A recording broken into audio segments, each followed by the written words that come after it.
Hello guys, comic book monarch के एक और नए वीडियो में आप सभी का स्वागत है।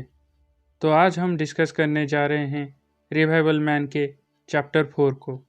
तो अगर आपने चैप्टर 1, चैप्टर 2 और चैप्टर 3 का एक्सप्लेनेशन वीडियो नहीं दिखा है तो प्लीज़ इसे देख लीजिए, क्योंकि अभी आपको चैप्टर 4 में जो कुछ भी होगा वो समझ में नहीं आएगा। So let's start with the intro.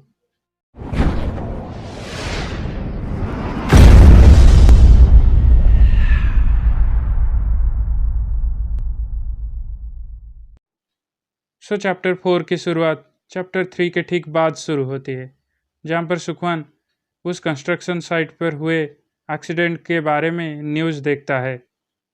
फिर सोचता है कि क्या वो सब सच था।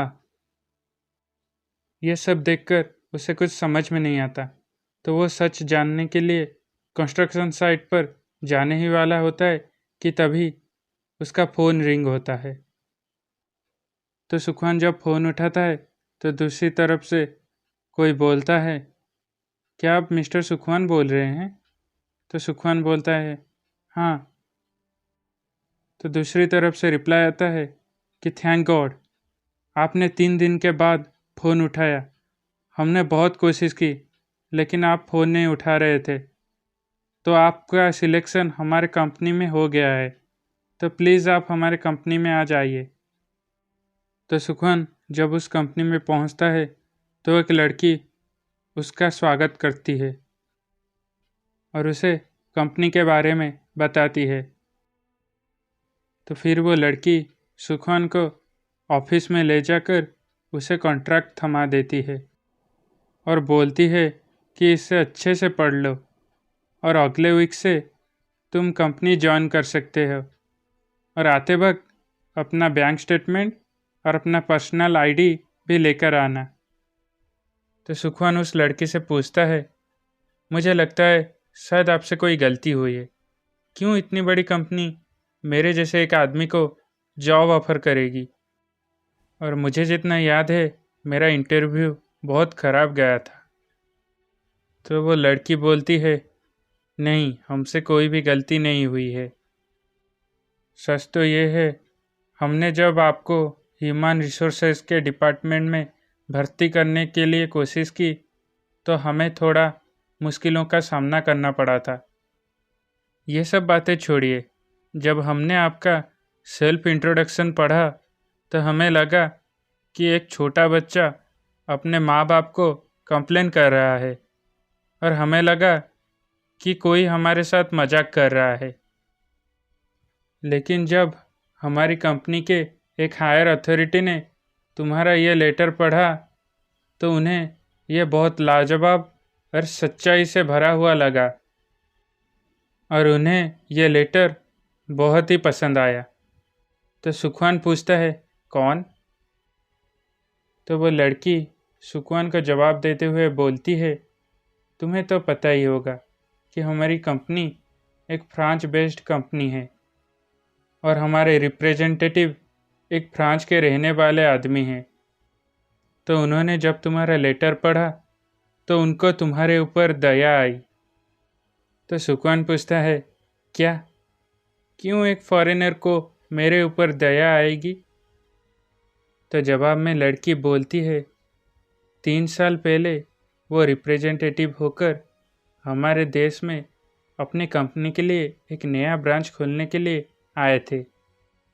उन्होंने जब हमारे देश में काम करने का ढंग देखा तो उन्हें ताज्जुब लगा, क्योंकि यहाँ पर जो भी काम करता था वो सिर्फ मजदूरी करने जैसा काम कर रहा था और उनके अंदर सेल्फ कॉन्फिडेंस नाम का चीज़ नहीं था। लेकिन उन्होंने जब तुम्हारा लेटर पढ़ा तो उन्हें तुम्हारे अंदर वो सेल्फ कॉन्फिडेंस दिखा। लेकिन कुछ लोगों को तुम्हारा कॉन्फिडेंस ओवर कॉन्फिडेंस दिखा और तुम्हारा बातचीत करने का तरीका बहुत ही ख़राब लगा। लेकिन हम तुम्हारे ऊपर भरोसा दिखा रहे हैं, तो प्लीज़ अच्छे से काम करो और हमारा भरोसा मत तोड़ो। तो सुखवान जॉब एक्सेप्ट कर चला आता है।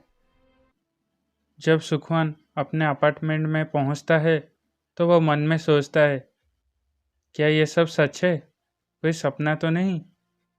तब वो देखता है कि कोई आदमी उस लड़की के दरवाजे को पीट रहा होता है। तो सुखवान कुछ ना सोचकर उस आदमी को पीट देता है। तो वो आदमी बोलता है, रुको रुको, मैं एक हाई स्कूल टीचर हूँ। क्या तुम चा ये रीन नाम की एक हाई स्कूल लड़की को जानते हो? ये उसी का कमरा है। तो अब तक हमने 3 कैरेक्टर्स के नाम जाने। पहला, सीरीज का मेन कैरेक्टर सुखवान। दूसरा, उसका करीबी दोस्त जून यंग हा। और तीसरा, वो हाई स्कूल लड़की चा ये रीन। तो आगे जो भी नया कैरेक्टर इंट्रोड्यूस होगा, मैं उसका नाम बताता जाऊंगा।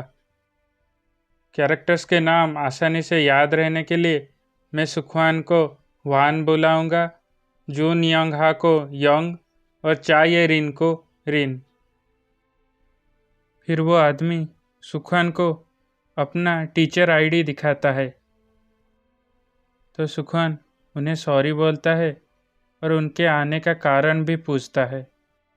तो वो टीचर बोलता है, रीन 3 दिनों से स्कूल नहीं गई है, तो हमने सोचा कि कुछ प्रॉब्लम तो नहीं। तो सुखवान अपने मन में सोचता है कि इन 3 दिनों में क्या हुआ है। तो ज़्यादा ना सोचकर सुखवान जल्दी से उस लड़की का दरवाज़ा तोड़ने का कोशिश करता है। लेकिन वो देखता है कि दरवाज़ा पहले से ही खुला हुआ है। जब वो दरवाज़ा खोलता है तो देखता है कि चारों तरफ सामान बिखरा हुआ रहता है। यह सब चीज़ वो मोटा गैंगस्टर दूर से देख रहा होता है। वो मन में सोच रहा होता है, ये जिंदा कैसे है। फिर हमें एक पुराना फैक्ट्री दिखाया जाता है, जहाँ पर उन गुंडों का लीडर ने रीन को कैद करके रखा होता है। वो लीडर बोलता है, अगर मैं सोचूं तो 2008 हमारे लिए बहुत फ़ायदेमंद था। हमने सारे गंदे काम बहुत अच्छे से किया था। लेकिन अब अगर कोई छोटा सा गुनाह भी करे तो तुरंत ही अरेस्ट हो जाता है। लेकिन मुझे लगता है कि हमें उन पुराने दिनों को लौट जाना चाहिए। तो जल्दी से इस लड़की को कहीं पर बेच दो और वो आदमी जिसके वजह से मेरे छोटे भाई की मौत हुई, उसको उसके कब्र से निकालकर फाड़ डालो। कि तभी वो मोटा गुंडा लीडर को कॉल करता है और वो लीडर को बोलता है कि जो आदमी ने उसके छोटे भाई को मारा वो अभी तक जिंदा है। रीन के रूम को देखकर सुखवान गुस्से से पागल हो जाता है और उन गुंडों को मारने की कसम खा लेता है। इसी के साथ चैप्टर 4 यहीं पर ख़त्म होता है।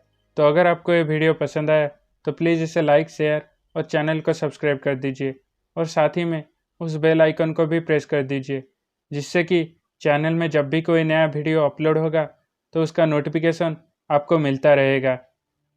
तो मिलते हैं अगले वीडियो में, तब तक स्टे सेफ।